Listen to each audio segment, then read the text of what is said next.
Hello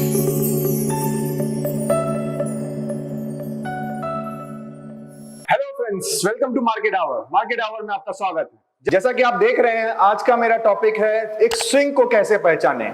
swing मतलब एक structure क्या होता है, आप मेरे स्क्रीन को देख सकते हैं।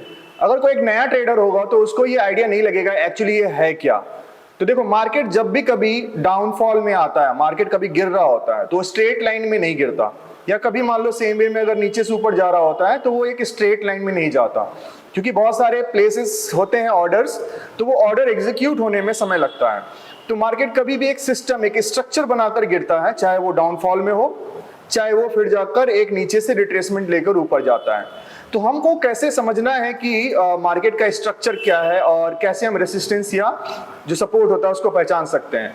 तो देखो, सबसे बड़ी बात, अगर आप लोग ट्रेडिंग कर रहे हो तो आपको बेसिक थोड़ा पता होगा कि सपोर्ट या रेसिस्टेंस होता क्या है एक्चुअली। तो जो आपको मैं बताऊंगा, आप पहले उसको ध्यान से समझें कि पहला एक जो आपको पकड़ना है वो है आपको लेवल। एक साइकोलॉजिकल लेवल होता है, जैसे होता है ना राउंड फिगर।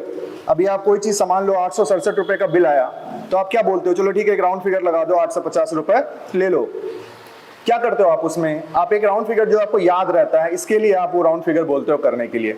आप मान लो अगर थोड़ा कम देना चाहते हो तो उससे आप 10-5 रुपए कम करके आप उसको देते हो। आपको भी अच्छा लगता है कि चलो एक राउंड फिगर है, मैं कहीं अगर हिसाब भी करूंगा तो मैं उसको पर्टिकुलरली अच्छे तरीके से लिख पाऊंगा, क्योंकि जो आपको ऑड नंबर होते हैं ना वो याद नहीं रहते। तो मार्केट में भी ऐसा चलता है। अगर आप देखोगे तो यहाँ पर ही अगर लेवल्स मान लो दिख रहा है 19,400, 440, 480, 520, जो ऑटोमेटिकली आपको यहाँ पर राइट साइड में मेंशन किया हुआ है जो दिख रहा है, ये क्यों ऐसा है? 610, 615, 605, 607 रुपए क्यों नहीं है?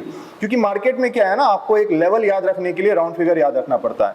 तो आपको जो साइकोलॉजिकल लेवल होता है वो आपको साइकोलॉजिकल लेवल याद रखनी है कि ठीक है ये साइकोलॉजिकल लेवल है जो कि एक राउंड फिगर होना चाहिए। मान लो अगर मैं बोल रहा हूँ 19,400, मान लो अगर 100 पॉइंट का अगर डिफरेंस है तो वो एक साइकोलॉजिकल लेवल की तरह काम कर सकता है। 19,400, 19,500, 19,600, 19,700 अगर बड़ा राउंड फिगर है। मान लो अगर 50 पॉइंट का भी आप राउंड फिगर पकड़ रहे हो तो वो भी अच्छा है कि चलो ठीक है 19,500, 19,550, 19,600, 19,650। तो ये हो गया एक साइकोलॉजिकल लेवल। कभी कभी क्या होता है, जैसे 20,000 के लेवल पे निफ्टी अभी गया था, अपना हाई बनाया था, आप देख सकते हो। तो आप देख सकते हो यहाँ पर कि एक एग्जैक्ट डॉट मतलब 20,000 के आसपास में ही मार्केट ने आकर वापस रिट्रेसमेंट लिया, वहां से गिरा।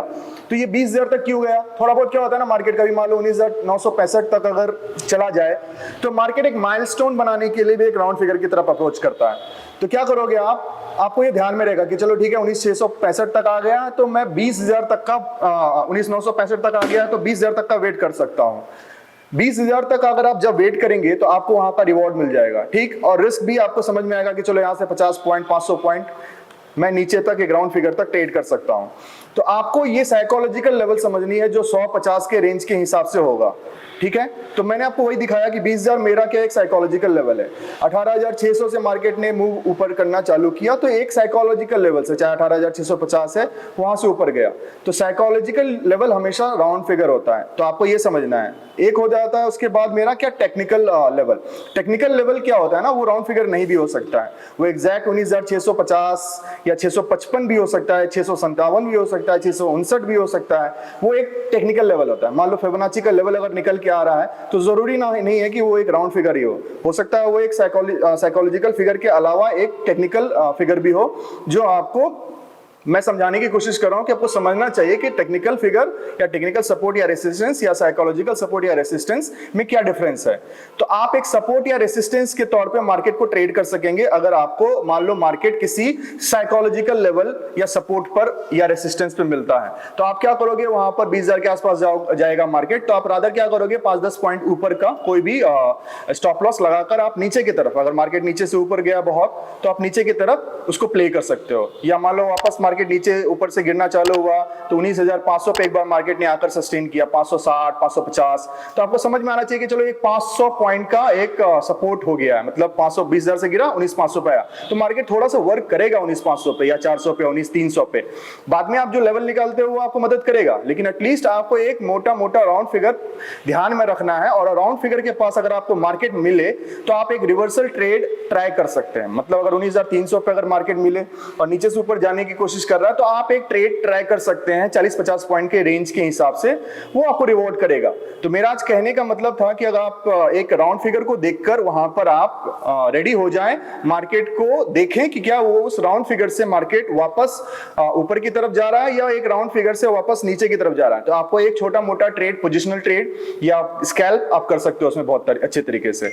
अब जहां तक स्विंग की बात आ रही है, तो स्विंग क्या होता है ना, स्विंग होता है स्ट्रक्चर, कि मान लो मार्केट नीचे से ऊपर जा रहा है और एक मान लो छोटा सा टेम्पररी हाई बनाया और मार्केट ने मान लो वो वहां से रिट्रेसमेंट लेकर, वहां से रिजेक्शन लेके नीचे की तरफ अगर जाने लगा और वापस मार्केट फिर से अगर अप्रोच करता है, तो वो जो रीसेंट जो हाई था ना, जिसको रीसेंट हाई कहते हैं, जो पिछला जो हाई जहां से मार्केट गिरना स्टार्ट हुआ, वो मेरा एक तरह से एक रेसिस्टेंस लेवल हो जाएगा, टेम्पररी रेसिस्टेंस लेवल, क्योंकि वो स्ट्रक्चर का हाई था।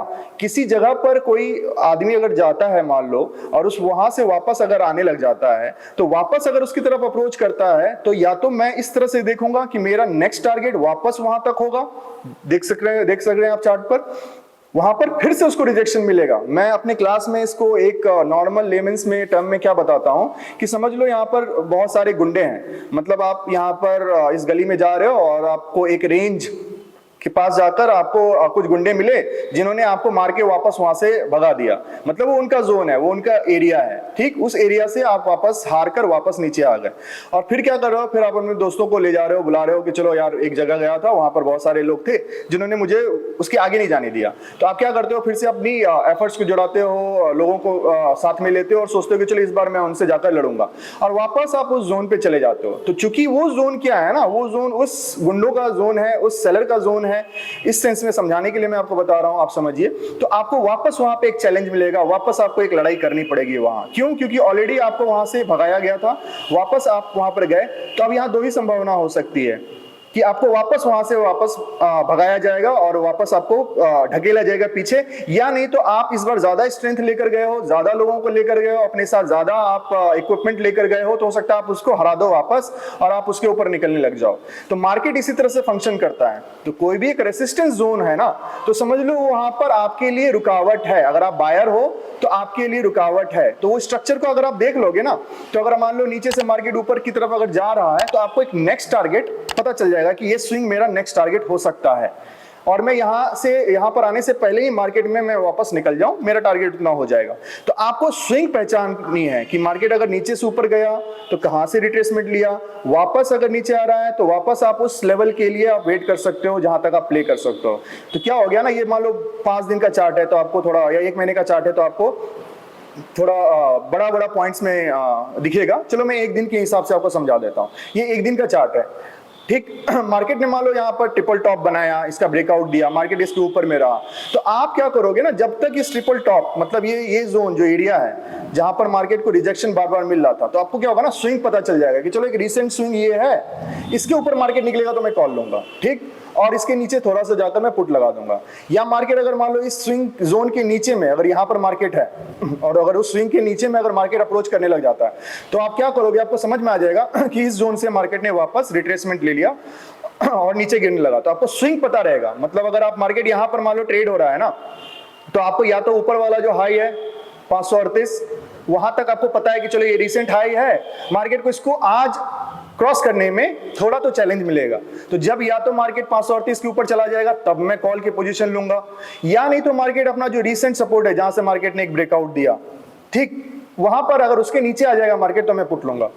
तो आपको क्या होगा ना, स्ट्रक्चर के हिसाब से आप ट्रेड करने लग जाओगे। अभी जैसे मार्केट ने मान लो यहाँ पे क्लोज किया फ्राइडे को, अब मैं क्या करूंगा, कैसे ट्रेड लूंगा, आप देख सक रहे हो, आपको दिख रहा है कि जो मेजर जो स्विंग था, मार्केट ने क्या किया, उसके ऊपर ब्रेकआउट किया, हालांकि ज्यादा रिवॉर्ड नहीं गया, मार्केट ने ज्यादा ऊपर नहीं गया क्योंकि समय नहीं था, सेकंड हाफ था, लेकिन मार्केट ने क्या किया, उसके नीचे भी आके क्लोज नहीं किया, ये ऊपर ही ट्रेवल कर रहा था। तो जब तक इस जोन के ऊपर में है और अपना हाई को क्रॉस नहीं कर रहा, तब तक आप कॉल की पोजीशन नहीं लेंगे। ये नो ट्रेड जोन होगा तब तक जब तक आइदर ये अपना प्रीवियस जहां से ब्रेकआउट हुआ उसके नीचे ना आ जाए, या अपना जो एक रीसेंट हाई बनाया उसके ऊपर ना ट्रेड करे, ठीक। तो आप इस जोन में कुछ नहीं करेंगे और जैसे ही ब्रेकडाउन होगा आप स्ट्रक्चर का आप पुट के पोजीशन में आ सकेंगे। हालांकि मार्केट में थोड़ा सा ऊपर गया था और वापस वो नीचे चला गया, तो आपको एक जोन पता लगेगा कि आप एक स्ट्रक्चर वाइज, अगर आप बड़े 5 दिन के फ्रेम में देखो, तो मैं आपको अगर टेक्निकल एनालिसिस ही कर दूं मैं मंडे का, कल का, तो मैं आपको क्या बताऊंगा ना, ये लेवल देखो, ये लेवल लेवल जो है ना, ये सबसे क्रूशियल लेवल है, इसमें कोई डाउट ही नहीं होनी चाहिए। 19,550 क्यों? क्योंकि ये जहां पर मार्केट 19,550 पे अगर पिछली बार जब गया था तो उसके नीचे मार्केट को लेकर क्लोज कराया गया, फिर अगले दिन मार्केट थोड़ा गैप अप होकर भी खुला, लेकिन इससे 19,550 नहीं टपा उस दिन। मार्केट 19,550 के ऊपर क्लोजिंग नहीं करता है, इसका मतलब ये क्या रिसेंट स्विंग का हाई है, ये मेरा रेसिस्टेंस जोन है। मुझे यहां पर ट्रेड तभी लेना है जब मार्केट इसको ऊपर क्रॉस करके सस्टेन करता है, तो मैं कॉल की पोजीशन तभी लूंगा जब 19,550-60 के ऊपर मार्केट रुक कर ट्रेड करने लगे 5, 10, 15 मिनट। और मेरा टारगेट क्या होगा, क्योंकि इसके बाद मुझे कोई एक मेजर स्विंग कहां दिख रहा है, देखो ये दिख रहा है, यहां दिख रहा है, तो मेरा टारगेट हो जाएगा 19,670-80। तो ये टारगेट तक मैं प्ले कर सकता हूं। मैं क्या कर रहा हूं ना, मैं कोई टेक्निकल सपोर्ट नहीं देख रहा, मैं टेक्निकल एनालिसिस को इंडिकेटर नहीं देख रहा, मैं सिर्फ भाव को देख रहा हूं, प्राइस को देख रहा हूं, स्ट्रक्चर को देख रहा हूं, उसके हिसाब से ट्रेड कर रहा हूं। मतलब ऐसा मैं बाउंड्री लगा सकता हूं कि मैं ऐसा लाइन खींच दूंगा 19,550, इसके ऊपर कॉल, इसके नीचे पुट, सिंपल। अगर मैं 19,550 के नीचे अगर पुट लेने की कोशिश कर रहा हूं तो मेरा स्टॉप लॉस 19,560-70 हो जाएगा और मैं पुट में रहूंगा, कोई बात नहीं है। मार्केट को अगर इसको ब्रेकआउट करना होगा तो मेरा स्टॉप लॉस जाएगा, मैं वापस स्टॉप लॉस देकर कॉल की पोजीशन में एंट्री कर लूंगा और मेरा टारगेट यहां तक रहेगा 19,670।